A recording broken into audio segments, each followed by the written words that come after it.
shots fired at the Indian Point subdivision. The address was 296. The victims, the 3 people that were murdered, were staying at a rental property, and they were having vehicle trouble. So they had actually extended their stay waiting on service for this vehicle. The first call we received was at 12:14 p.m. There were shots fired in the neighborhood. Our deputies responded at 12:19. The first deputy was on scene, and upon his arrival, he saw the 3 bodies laying in the yard. He called for more assistance. Other deputies responded.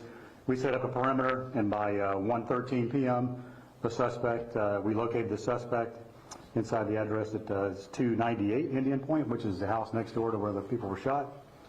The suspect was arrested eventually and transported to Osceola County Jail, and he was charged with 3 counts of first-degree murder, premeditated murder, and you all saw today he had his first appearance with no bond, so he's being held there. I'll say this, we lost 3 people, which is sad because it's 3 tourists that come here to visit our area. It's cold-blooded, it was premeditated, there was absolutely no issues, there was no conflict between these people. This is just random, and this happened to be the person who lived next door. These guys were the victims, but because our deputies responded so quick, we actually flushed the guy back into his house and kept him out in public, because had we not been there, there were other people out and about that could have been victims as well. Any idea at this point how long those victims were staying at the house before this happened? We're still looking into that. I don't know. Typically a rental like that would be a week, but I don't know. I couldn't tell you for sure. We'll know more as we engage in the investigation. We're looking into that right now. So these were just people who showed up to vacation? Yes. Do we know where they came from? We do. We've made notification to 2 of the family members. We're still trying to locate the 3rd one. I just spoke to our sergeant about that. We're having difficulty locating the next of kin for the 3rd person. So once we get that person notified, we'll make their names available, and we'll also tell you where they're from. Were all the victims related to each other or different? 2 were related and 1 was not. So it's the one that wasn't that you're still waiting for? Yeah, we're struggling to find next of. We just found a relative, we think, so we're reaching out to that area's jurisdiction, law enforcement, to see if they can contact the family for us. Any idea at this point what, if anything, precipitated this? As of right now, we have nothing. It just looks like a random. But again, the investigation, it's ongoing, it's fresh, it's new. We're just a little bit over 24 hours into it, so we're trying to gather the facts so we can give you guys. I don't want to give you bad information, I want to give you good information. So we're going to try to give you better information. And we're going to look at this again Tuesday. Obviously, our office is closed tomorrow, but the detectives are still working through the MLK holiday tomorrow. So as information becomes available through Kim and myself, we'll make it more available to you. And so where the suspect was found, that was his home where the 3 tourists were at. They were renting out that place. Correct.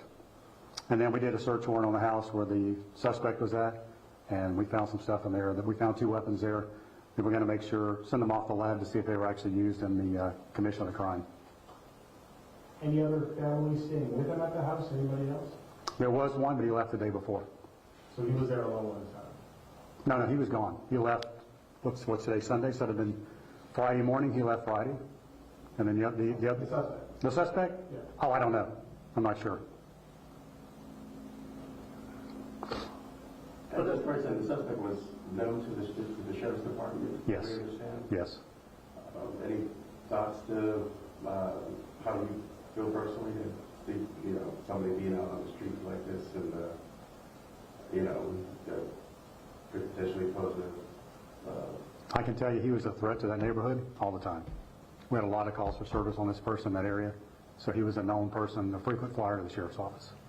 Now, I understand some of the previous case involving this guy. Is there anything anything you could speak to that about his mental capacity or anything like that? I read what you read, I'm sure, just what the ruling was in the court. That's all my knowledge of it. Again, when we get back here Tuesday with our detectives, we're going to have a full brief on the case to see where we're at and discuss that stuff as well. Can you describe what's the nature of some of the complaints that you were getting prior to this? I'm just disturbing the peace. Are there multiple rental homes in this neighborhood, or is it just a few? I don't know. Are you... We are the largest collection of Airbnbs in North America, so I would assume there's more in that area, but I don't know for sure.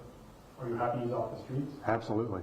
And again, thank God our deputies for getting there as quick as they did to stop any further carnage, because he killed 3 people innocently, so who knows where else he was going. But I believe when we responded, the deputies saw him, he ran back behind the house, and we flushed him back into his house. So we kept him in there so he wasn't a threat to the public then. Who made the call? I don't know. Multiple. Yeah, multiple calls. Anybody other than those 3 victims who were staying at the house at the time? That's the one I mentioned earlier. One left the day before. Oh, okay, so there were 4 people at the house. Initially 4, one left on Friday, and 3 were there Saturday. And they were there because the vehicle they drove had problems. They couldn't start the vehicle. So they were waiting on somebody to bring them another vehicle. Anything else? Okay. Thank you very much. Thank you. Sorry I had to come here on Sunday.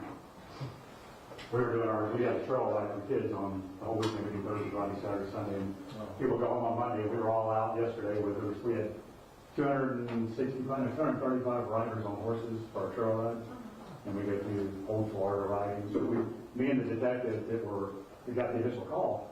We're standing there talking, and he got the call and told him there was a triple homicide.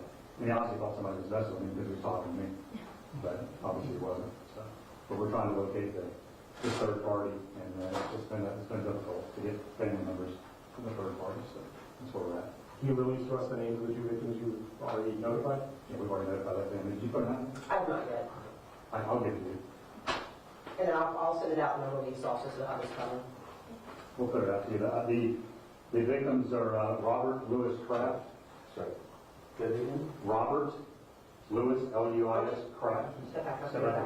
you get on your mics. So the 2 victims that we have notified their family, the first one is Robert Lewis Kraft from Holland, Michigan, Craft with a K or a C? K-R-A-F-T. And then the second one is Douglas Joseph Kraft from Columbus, Ohio. What was their ages?